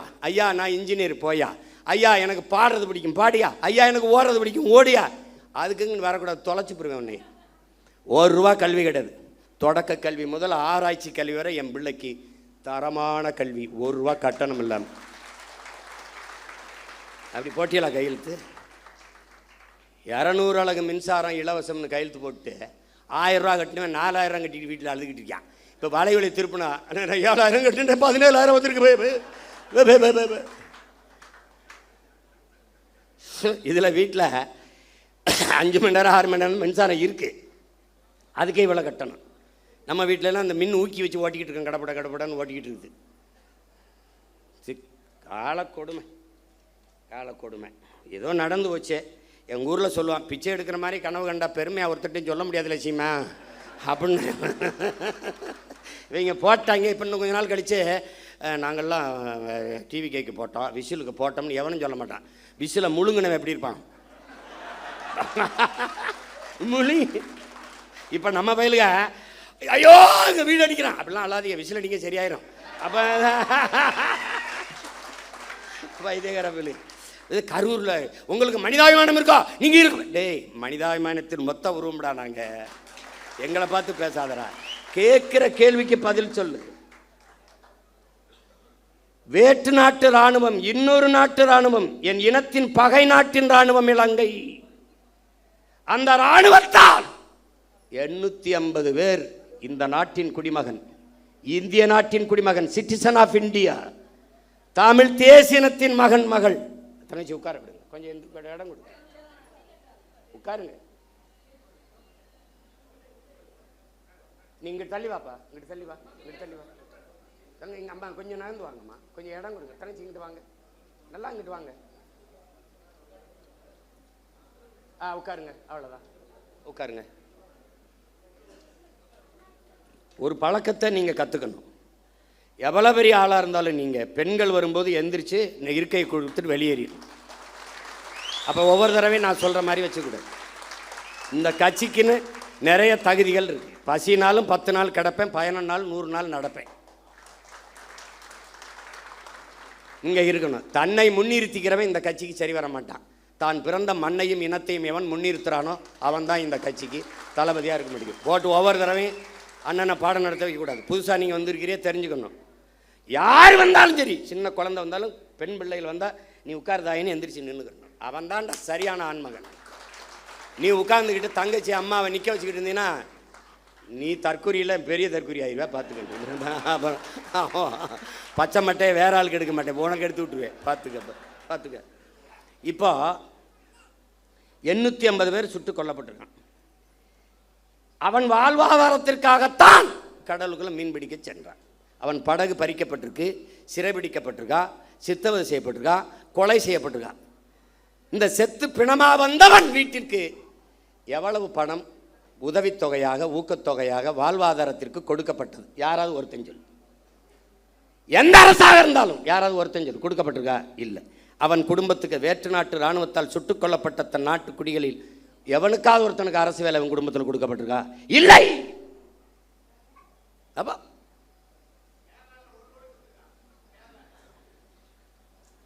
இங்க பேசு, ஏதாவது கொடுக்கப்பட்டிருக்கா? இல்லை. பெரும் வெள்ளத்தில் இதே தலைநகரில் பல குடும்பங்கள் செத்து மிதந்திருக்கு, பல பேர் உயிரற்று உடல் மிதந்து போயிருக்கு. அந்த குடும்பங்கள்லாம் இவ்வளோ ஒரு பேரிழப்பை சந்திரிச்சுக்காங்கன்னு அரசு பண்ணி கொடுக்கப்பட்டிருக்கா? இல்லை. எப்படிப்பட்ட ஆட்சி நகர்வு, எவ்வளவு கேவலமான ஆட்சி நகர். இந்த மண்ணை மக்களை பேரன்பு கொண்டு காதலிக்கிற எவனும் இந்த செயலை எதிர்ப்பான்டா. சீமான் அவன் தம்பி தங்கச்சிலடா, எவனும் நாட்டை நேசிக்கிற எவனும் எதிர்ப்பான், எவனும் எதிர்ப்பான். கள்ளச்சாராயம் குடிச்சு செத்தவனுக்கு எதுக்குடா 10 லட்சம் கொடுத்தீங்க? எது கொடுத்திய? காய்ச்சுவது குற்றம், குடிப்பது குற்றம். அதை அரசு 10 லட்சம் கொடுத்து ஊக்கப்படுத்துது என்றால் இது எப்படிப்பட்ட செயல்? திமுக ஆட்சியில் நடந்தது கள்ளக்குறிச்சியில். இன்றைய முதல்வர் அன்றைக்கு அங்கே சென்று பார்த்தார். இவரால் இடிபட்டு செத்தார்கள். அன்றைய முதல்வர் அன்று செத்தார், இன்றைய முதல்வர் திசைக்கே போல திரும்பித்தார். எப்படி நகர்த்துற நீ? என் நாட்டை எதை நோக்கி நகர்த்தி கொண்டு போற நீ? எந்த மாதிரி ஆட்சி முறை நிர்வாகம் இது? எப்படி? புல்வாமா மாவட்டத்திலே பயங்கரவாதிகளால் தாக்குதல், ராணுவ வீரர்களும் செத்தார்கள், மக்களும் செத்தார்கள். செத்த ராணுவ வீரன் குடும்பத்துக்கு அரசு பண்ணி கொடுக்கப்பட்டிருக்கா? செய்தி வாய்ச்சியா? செத்து போன மக்களில் அந்த குடும்பத்தில் அவனுக்கு அதை அரசு பண்ணி கொடுத்துருக்கா? பாத்தியா? பார்த்திருக்க? பகல்காமில் செத்தானே, அவனுக்கு அதாவது அரசு பண்ணி இல்லை ஊக்கத்தொகை உதவித்தொகை கொடுக்கப்பட்டிருக்கா? நாட்டின் பாதுகாப்புக்கு சென்று இராணுவத்தில் சேர்ந்து பணியாற்றி செத்து உயிரற்ற உடலாக இந்த மண்ணுக்கு திரும்பி வந்தவன் வீட்டிற்கு எத்தனை லட்ச ரூபாய்களை இந்த அரசுகள் கொடுத்திருக்கு, ஊக்கத்தொகை அல்லது வாழ்நாள் உதவித்தொகை சொல்லு. அவன் குடும்பத்தில் ஒருவனுக்கு அரசு வேலை, ஏதாவது செய்தி சொல்லு சொல்லு. அரசு விழா அல்லது சுதந்திர தின விழா அல்லது ஒரு பெரிய அரசு நிகழ்வு, ஒரு பட்டமளிப்பு விழா, அதிலே நெரிசலில் சிக்கிட்டாங்க, அந்த குடும்பங்கள் இழந்துருச்சு தெரியாம. அப்படி ஒரு விபத்து இல்லையே இது. நீங்கள் அன்று ஒரு நடிகர், மாண்புமிகு ஜோசப் விஜய் அவர்களே, இன்றைய முதல்வர்களே, அன்று நீங்கள் ஒரு நடிகர். உங்களை பார்க்க வந்தார்கள், நடிகரை பார்க்க வந்த நெரிசல். நீங்க வரலைன்னா கூட்டம் இல்லை, கூட்டம் இல்லை, நெரிசல் இல்லை. நெரிசல் இல்லை என்றால் அங்கே மரணம் இல்லை. அது ஒரு விபத்து. விபத்திற்கு காரணம் நீங்கள். நீங்கள் நீங்க உண்மையிலேயே நீங்க தாய் முகாம்பிகைக்கு போறது, அப்புறம் தேவாலயத்தில் முட்டிக்கால் போட்டு நடந்தது, இதெல்லாம் உண்மையிலேயேன்னா சத்தியம்னா மனச்சான்ற தொட்டு சொல்லுங்க. காரணம் நீங்களா இல்லை.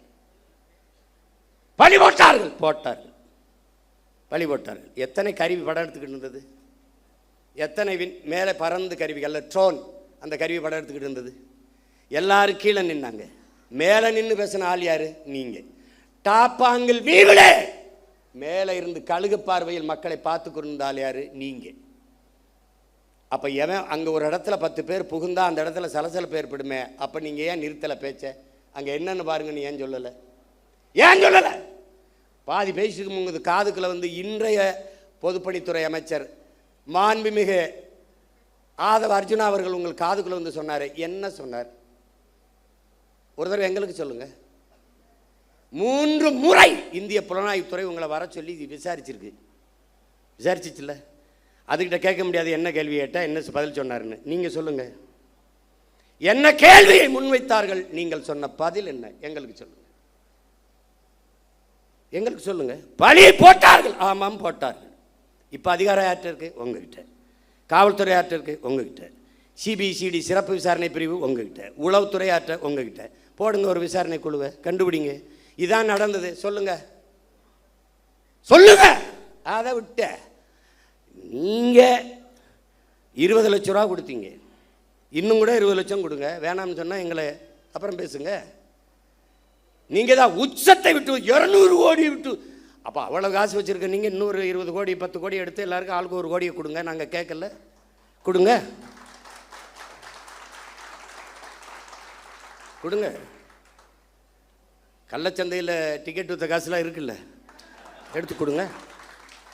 நாங்கள் வேணான்னு சொல்கிறோமா? வேலை கொடு. உங்களுடைய நிதித்துறை அமைச்சர்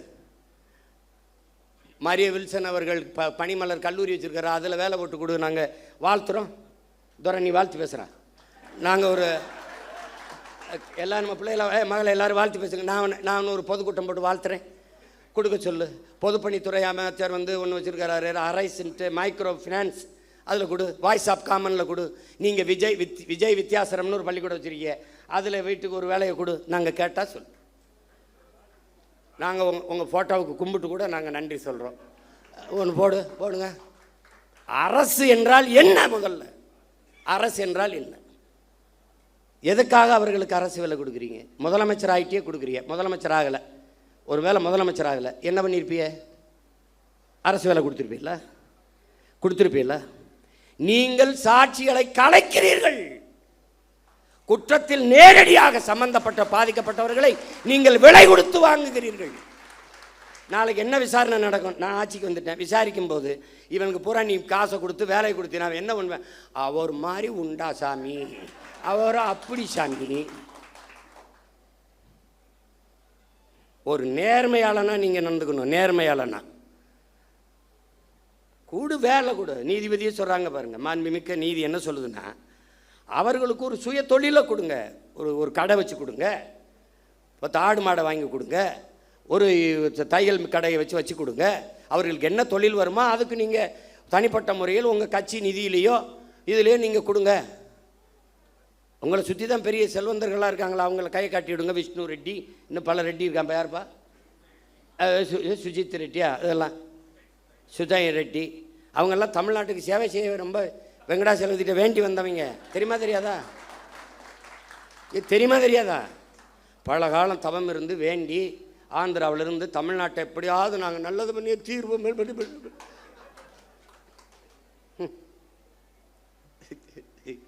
ஐயோ கொடுமை.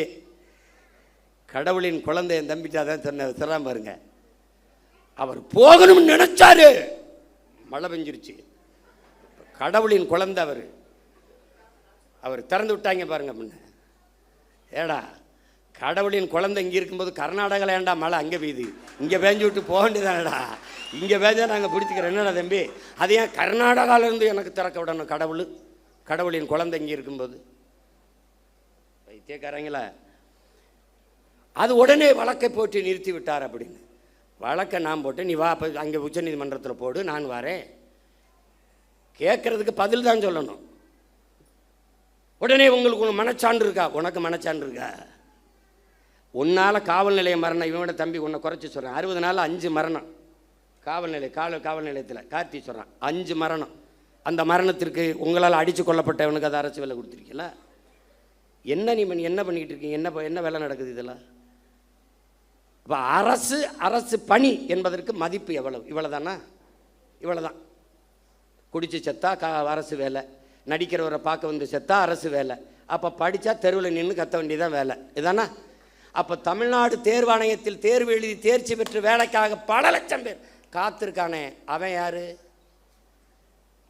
ஆசிரியர் தேர்ச்சி பெற்று தேர்வில் தேர்ச்சி பெற்று பணி நியமனத்திற்காக காத்திருக்கானே, அவனுக்கு என்ன நிலைமை? பகுதி நேர ஆசிரியன் பணி நிரந்தரத்திற்காக காத்திருக்கானே, அவனுக்கு என்ன நிலைமை? 400 பேர் பொறியியல் படித்த பட்டதாரி வாயில் காவலர் வேலைக்கு விண்ணப்பிச்சு நிற்கிறானே, அவன் நிலைமை? எம்எஸ்சி எம்பிஏ படிச்சுட்டு டாஸ்மார்க்கில் வெறும் 7,500 ரூபாய்க்கு சாராயம் ஊற்றி கொடுக்குறானே, அவன் நிலைமை? அப்போ அரசுக்கு மரியாதை என்ன? அரசுனா என்ன? அதுக்கு என்ன மரியாதை இருக்கு? அப்போ தென் எந்த லெவலுக்கும் போ, எனக்கு ஓட்டு போடு போடாது போ. ஒருத்தங்க நான் கரூர் எப்படி நீ ஓட்டு கேட்டு வருவ? இப்படி தான்டா வருவேன், இப்படி தான் வருவேன். இல்லை இதுக்கு முன்னாடி என்ன போட்டு பிடிங்கிட்டியா 2-3? வாடாடே போட. ஏன் போட்டோம்னு தெரியாது, எதுக்கு போட்டோம்னு தெரியாது. நம்ம இந்த திராவிட கட்சிகளின் தீமை இப்படி விளைஞ்சு நிற்கிது. அரசியலை கற்பிக்கலை, அரசியல்னா என்னன்னு தெரியல, படிப்பிக்கலை. எந்த மாநிலத்தில் சினிமா இல்லை, எந்த மாநிலத்தில் திரைப்படம் இல்லை? கேரளாவில் இல்லையா? மேற்கு வங்கத்தில் இல்லையா? இல்லை எங்கே இல்லை? மகாராஷ்டிரா இல்லையா? இன்னும் சல்மான் கான் ஷாருக் கானை விட நடிகன், மம்முட்டி மோகன்லாலை விட நடிகன். அவன் நடிகனை பார்ப்பான், தலைவனை பார்ப்பான். பிரேம் நசீர் பெரிய நட்சத்திரம்டா, 500 படம் நடித்தவர்றா. ஆசியாலே 500 படம் நடித்த கலைஞன் அவன். காங்கிரஸ் கட்சியில் இருக்கார், மேடையில் பேசிட்டு இருக்காரு. ஒருத்தன் எந்திரிச்சு கட்டப்படி குடிச்சிட்டு உட்கார சொல்ல பண்ண. ஒருத்தர் வந்து ஹே அவர் எவ்வளோ பெரிய நடிகர் தெரியுமா? அதான் சொல்கிறேன், அதனால தான் சொல்கிறேன், அவரை உட்கார சொல்ல, அவரை பேச சொல்லுன்ட்டான். இங்கே என்ன வேலை புரியுதா அவனுக்கு? அவர் பெரிய நடி, அதனால தான் சொல்கிறேன், அவரை இருக்க சொல்லி இவரை பேச சொல்லுன்ட்டான். இப்போ இங்கே எங்கே ஆரம்பித்தாங்க தெரியுமில்ல? பள்ளி கல்லூரிகளில் அரசியல் பேசக்கூடாதுன்னு தடையை போட்டவன் சினிமாவை பேசக்கூடாதுன்னு தடையை போடல. இறை வழிபாட்டை விமர்சித்த இவர்கள் திரை வழிபாட்டை போற்றிவிட்டார்கள். கடவுளை விமர்சித்த இவர்கள் கதாநாயக வழிபாட்டை போற்றிவிட்டார்கள். அதான் சிக்கல். இப்போ வந்தே மனோலாம் முதல் படத்தில் நடிக்கும் போது நாடால வந்த மகராசா பாட்டு போடுறான். இப்போ அடுத்து ஒவ்வொருத்தனா கிளம்பி வருவான்ல. இப்போ தான் நம்ம ஐயனார் அருவா, கற்பனை சாமி அருவாலாம் நமக்கு தேவைப்படுது. அதுக்குள்ளே ஏதாவது ஓட்டை போட்டு நாட்டை காப்பாற்ற பார்க்கணும், வேலையை பார்க்கணும். நம்ம ஒரு உயர்ந்த கனவை கொண்டு நிற்கிறோம் என் உடன் பிறந்தார்களே. இந்த கட்சி சும்மா மற்ற கட்சி மாதிரி கட்சியில் வருவான் போவான் நிற்பான், எதிர்பார்ப்பு ஒன்று இருக்கும், வருவான், அது நிறைவேறலைன்னா போவான். இங்கே ஒன்றை கவனிச்சுக்க, நீ ஒன்று விழுந்தால் 9 எழுவும். இது உணர்ச்சி பாவலருடைய கருத்து. ஆனால் இன்று நிலைமை ஒன்று விழுந்தால் 100 ஓர் 1000 எழுவும். அதுதான் நாங்கள் வெட்டி வீழ்த்தப்பட்ட மரத்தின் வேரிலிருந்து மொத்தமாக தலைக்கும் தளிர் போல துளிர்த்து எழுவும். அதுதான் தமிழ் தேசிய அரசியல். தமிழ் தேசியம் என்றால் என் மொழி, என் கலை, என் இலக்கியம், என் பண்பாடு, என் வழிபாடு, என் தொன்று தொட்ட வேளாண்மை, என் காட்டு வளம், என் கனிம வளம், என் நீர் வளம், நில வளம், மலை வளம், மணல் வளம், மண் வளம், எல்லாவற்றையும் காப்பது, எல்லாவற்றையும் காப்பது. பெண்களுக்கான சம உரிமை, சம வாய்ப்பு, தொழில் வளர்ச்சி, பொருளாதார மேம்பாடு, இது எல்லாத்திற்கும் ஒரு அரசியல் இருக்கு. தமிழ் தேசியம் என்பது ஒரு பெரும் அடையாளம், ஒரு தேசிய இனத்தின் பெரும் அரண். அது ஒரு கட்சி அதுக்கு வச்சிருக்க தமிழ் தேசியம் தமிழ் தேசியம் நினச்சிக்கிட்டு கூடாது. இது ஒரு காப்பு அரண். இது ஒரு வேற்றுக்கிரக சொல் மாதிரி தமிழ் தேசியம் பேசுகிறார்கள். இது ஃபாசிசம், இனவெறி, இனவெறி என்று சொல்லுவான். நாம் பேசுறது இன உரிமை அரசியல். அதை எவன் எதிர்க்கிறானோ அவன் தான் இனவெறி அரசியல் பண்ணுறான். நாம் பேசுறது இன உரிமை, இன உரிமை அரசியல். இல்லைன்னா 151 இடத்துல மருத்துவ படிப்பில் மேல் படிப்புக்கு இருக்கிற 151 இடத்த பறி கொடுத்துட்டு இந்த அரசு நிற்கிது. நமக்கு அறிக்கை கொடுத்தா அதுக்கு நம்மளை திட்டுது. அப்போ எப்படி? அது எங்கள் ஐயா பொதுச்செயலாளர் சொல்கிற மாதிரி இந்த மேடையை அரசியலுக்கு இதுக்கான மேடை அல்ல. அதுக்கு இன்னும் காலம் இருக்கு. நாங்கள் காத்திருக்கோம்.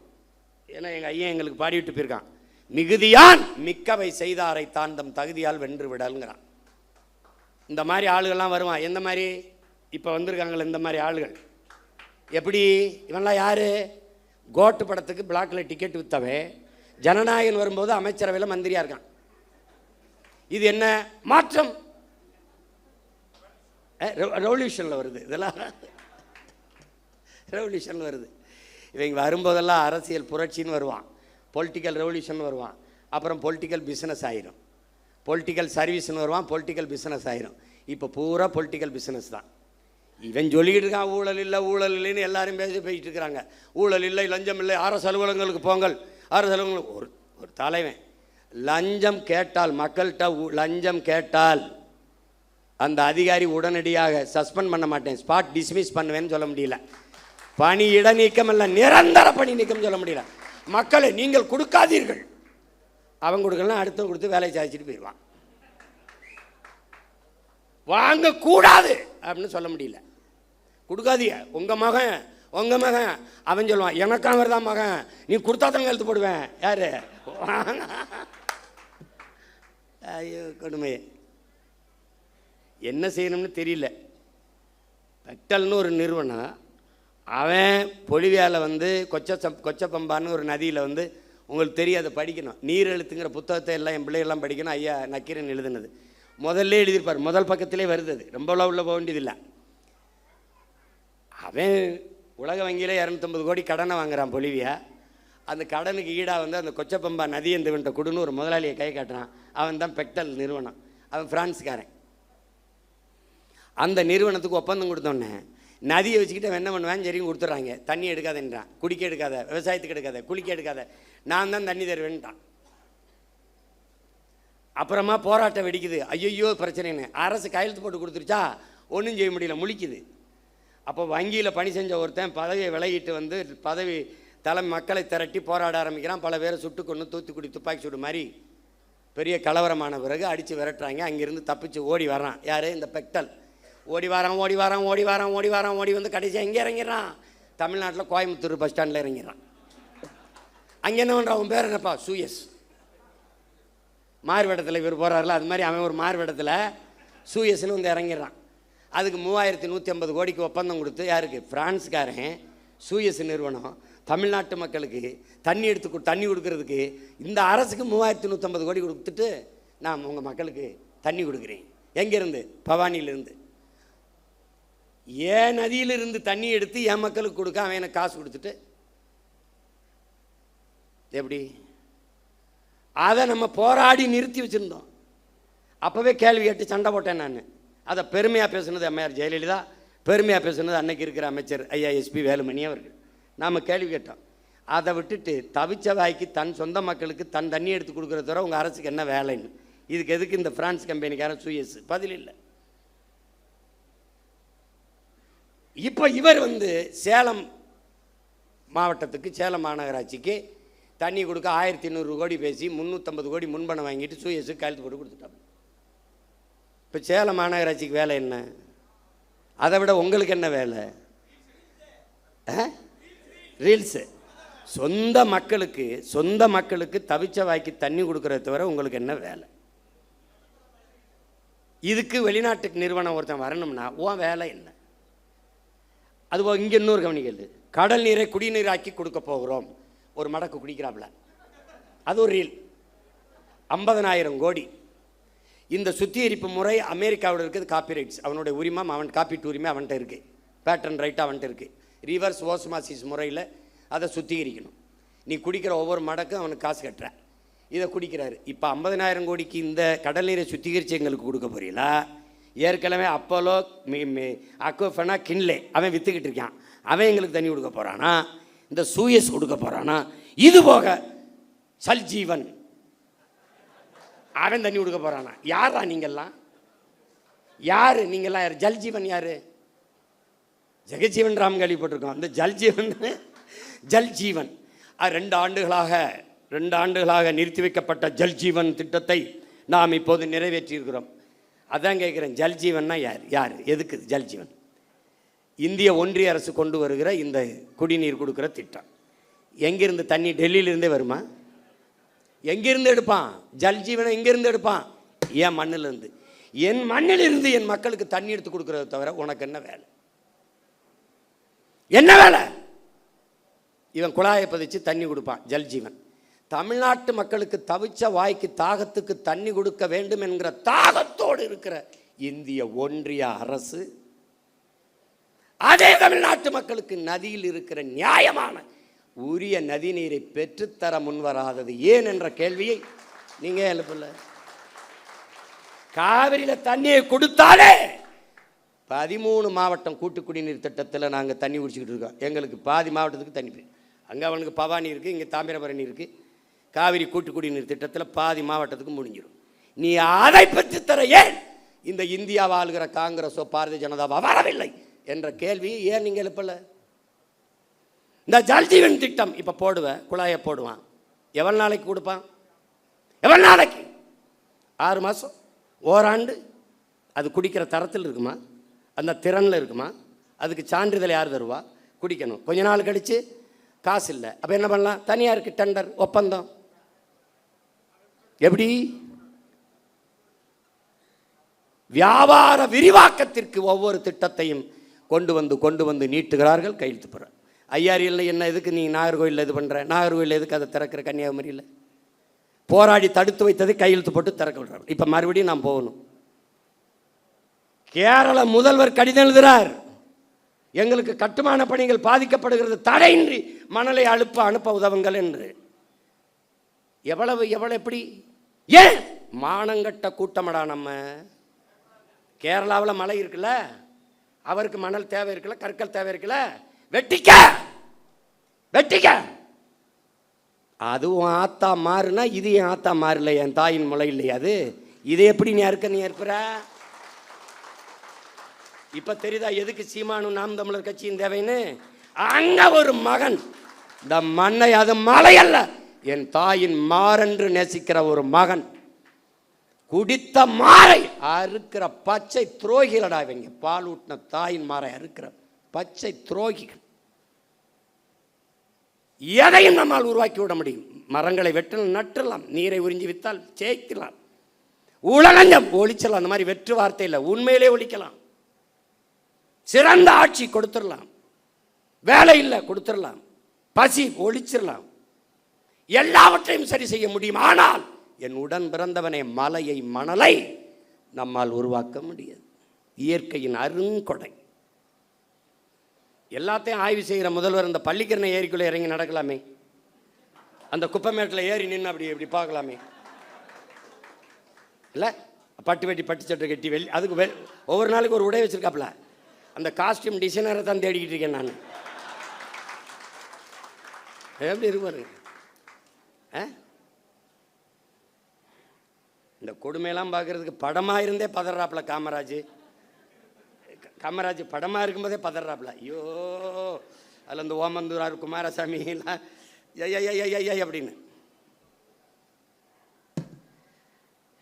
சரி, நமக்கு ஒன்று தான் இருக்குது. நீ எதை பற்றியும் கவலைப்படாத. களமும் காலமும் நம்ம கையில் தான் இருக்குது.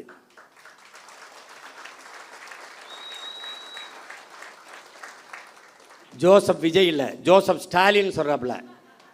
என்ன சொல்கிறாப்புல? ஸ்டாலின் அந்த ஸ்டாலினை நினச்சிக்கிருவ, ஜோசப்னா அவரை நினச்சிப்ப. ரஷ்ய அதிபர் ஜோசப் ஸ்டாலின் சொல்கிறாப்புல. எப்படி சொல்கிறாப்புல? வெல்ல முடியாத படை என்ற ஒன்றே உலக வரலாற்றில் இருந்ததில்லைங்கிறான். இதெல்லாம் அவ்வளோ பெரிய படை இல்லை, இதெல்லாம் ஒரு பம்பரம். சுற்றணுன்னு வேகமாக சுற்றும், எங்கே ஆணி இருக்குன்னே தெரியாது.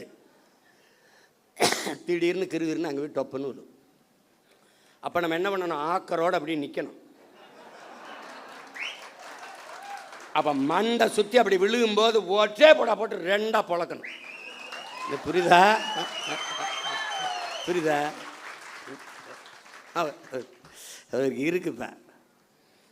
இடைத்தேர்தலை எப்போ வைப்பாங்கன்னு நானும் வெறியோடு தான் இருக்கேன். வெறியோடு தான் அவர் வெறி கொலை வெறின்னு இருக்கேன். கொலை வெறின்னு இருக்கேன். ஆமாம், எல்லாம் ஒரு தடவை ஜிம்முக்கு போகிறதுக்கே பேப்பர் தினம் மாலை காலை இரு வேலைங்க. அவன் அந்த பயிற்சியாளர் அண்ணன் மாட்டுக்கறி கோழி வேணாம். இப்போ என்னதான் சாப்பிட சொல்கிறேன்? ஐயோ மாட்டுக்கறி அண்ணன் மசூல் பில்ட் பண்ண தானே தேவைப்பட்டு இது பண்ண என்னையா பெரிய கொடுமையாக இருக்குது. படாத பாடு பட்டுக்கிட்டு இருக்கேன். கொலவெறியாக இருக்குது. ஒவ்வொரு தடவையும் பண்ணும்போது இவ்வளோ கஷ்டப்பட்டு எனக்கு கராத்தை பயிற்சி கொடுக்கும்போது இந்த இப்படி நின்றுக்கிட்டு 100 பஞ்சடிமா அப்போ அடிச்சுக்கிட்டே இருக்கும்போது இப்படிலாம் கற்றுக்கிட்டு போய் ஒருத்தனை அடிக்கணுமான்னு ஒரு கோபம்லாம் தணிஞ்சிடும். இவ்வளோ கஷ்டப்பட்டு பயிற்சி எடுத்து இந்த வேணை போய் அடிக்கிறதா அப்படின்னு அது மாதிரி வெறியாகிக்கிட்டு இருக்கு. பார்த்து என்ன பண்ணுறேன்னு எனக்கே தெரியாது.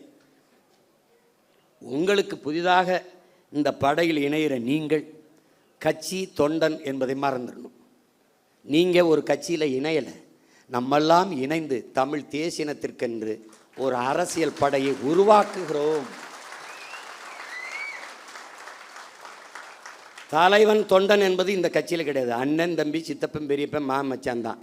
இது தேசிய மக்கள், நமக்குள்ள ஒரே உறவு, தமிழ் தாயின் பிள்ளைகள் நாம். இதை தெளிவாக்கணும்.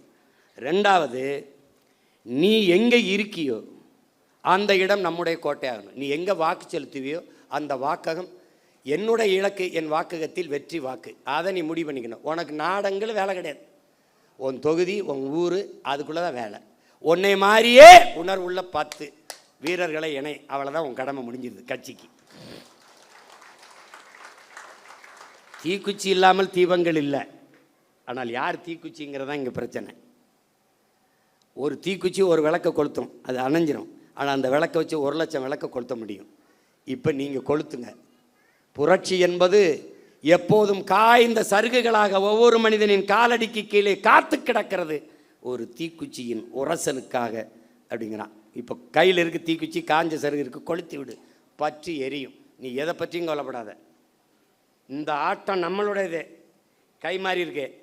இப்போ அடுத்த சுற்று வரும்போது நம்ம கைக்கு வரும் தைரியமாக இருக்கு. நம் மாற்று என்பது கோட்பாட்டளவில் திராவிட இந்திய சித்தாந்தங்கள் தத்துவங்களுக்கு எதிராக கோட்பாட்டை கட்டி எழுப்பினது நாம் தான்.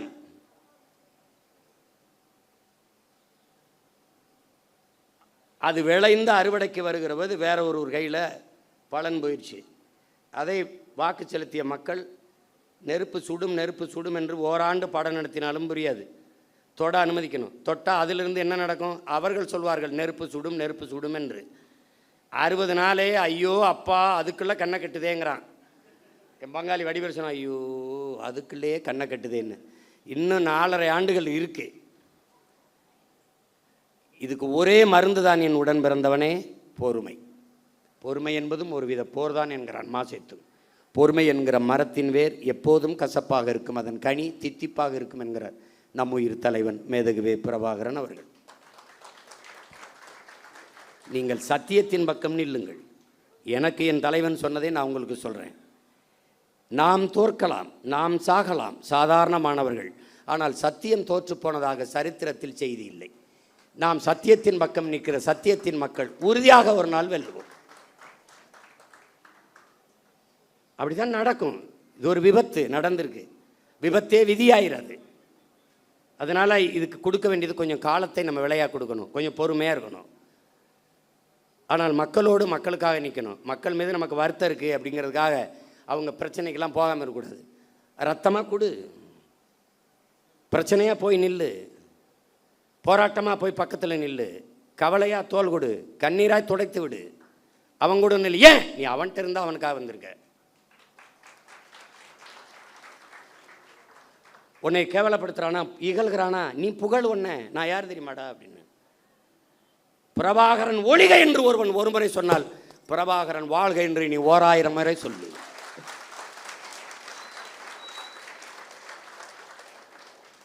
நீ சொல்லு. நம்ம வந்த பிறகுதான் இன்னைக்கு பொதுக்கூட்டத்தை எப்படி நடத்தணும்னே மற்ற கட்சிகள் கற்றுக்கிட்டு செய்யுது. பார்க்குறீல்ல, எந்த கட்சி வந்தாலும் நாம் தமிழர் கட்சியை கொடையில் பாராட்டுவதற்கு காரணம், நாம் ஒரு முடிவெடுத்தோம். சாதிக்கு ரத்த வரி உண்டு, ரத்தத்திற்கு சாதி வரி கிடையாது. எவனும் மருத்துவமனையில் போய் இந்த சாதி ரத்தம் இருந்தால் எனக்கு ஏற்றுங்கன்னு சொல்கிறதில்ல, ரத்தம் கொடுங்க தான். அது எவன் ரத்தமாக இருந்தானே. அதனால தான் நாம் ரத்தம் சிந்தி நம் இன விடுதலைக்கு போராடியதாலேயே ரத்தத்தை கொடையாக கொடுத்தோம், உறுப்புகளை கொடையாக கொடுக்குற வழக்கத்தை தொடர்ந்து செய்து வருகிறோம். எத்தனை ஆயிரக்கணக்கான மரக்கண்டுகளை இந்த மண்ணில் நட்டு வளர்த்துருக்கிறோம். இதெல்லாம் நாம் பெருமை பேசுவதற்கல்ல, பிறவி கடமை. அதனால் நாம் செய்கிறோம். அதை புரிந்துக்கணும். இந்த படையில் இணைக்கும் போது நீ ஒரு பகத்சிங், இளைய புரட்சியாளன் பகத்சிங் அவனை உருவகப்படுத்திக்க. நீ திலீபனை போல ஒரு வீர போராளியை போல உன்னை நீ உருவகப்படுத்திக்க. சாதாரணமாக நின்று வாழ்க ஒழிக கோஷம் போடுறது இங்கே பழக்கம் இல்லை. வாழ்க தமிழ் தாய், வாழ்க தலைவர் பிரபாகரன், இப்படி தான் நீ பேசி கற்றுக்கணும். மற்ற கட்சிகள் மாதிரி நாம் தமிழர் நாம் தமிழர் டிவிக்கிற வேலையெல்லாம் நீ நிறுத்திடணும். இங்கே அந்த வேலை கிடையாது, புரியுதா? அதெல்லாம் கிடையவே கிடையாது. வாழ்கவென்றால் தமிழ் தாய் வாழ்க, தலைவர் பிரபாகரன் வாழ்க. முழக்கம்னா அப்படி தான் போடணும். இங்கே இராணுவ கட்டுப்பாடு இருக்கணும், ஒழுங்கு இருக்கணும். அண்ணன் வரும்போது முன்னாடி நின்றுக்கிட்டு கையில் வண்டியில் போயிட்டு இப்படி கை காட்டுறது போக்குவரத்து காவலர் வேலை உனக்கு கொடுக்கப்படல. நீ பேசாமல் போகணும். நான் பாட்டுக்கு வருவேன்.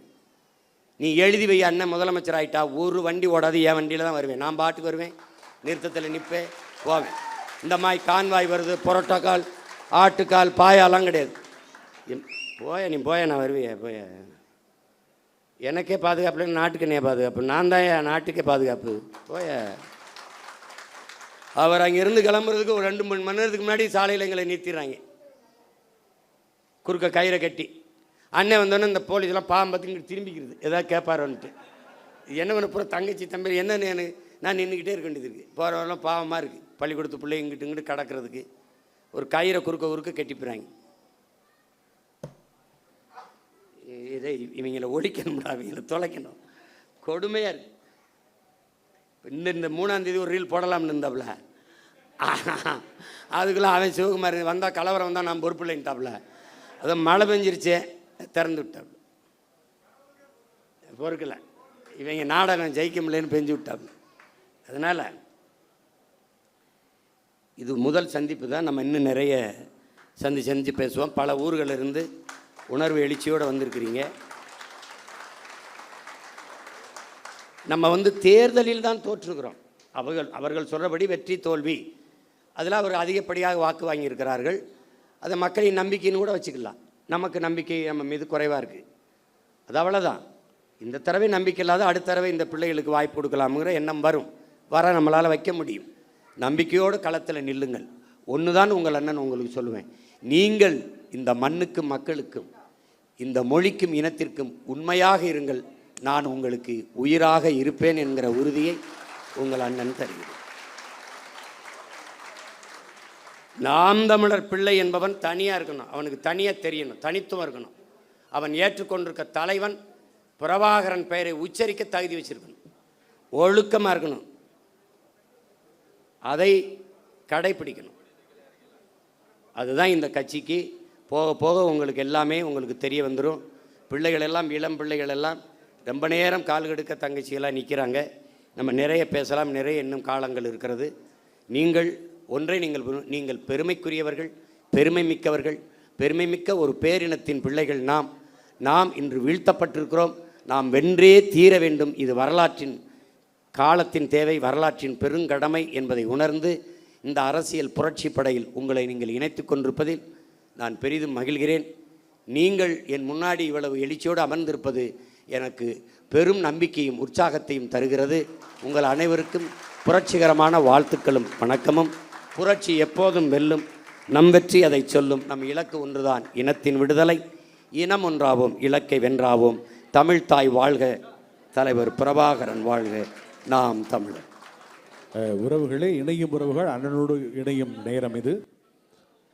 முதல்ல பெண்களும் குழந்தைகளும் வரட்டும். எல்லாரும்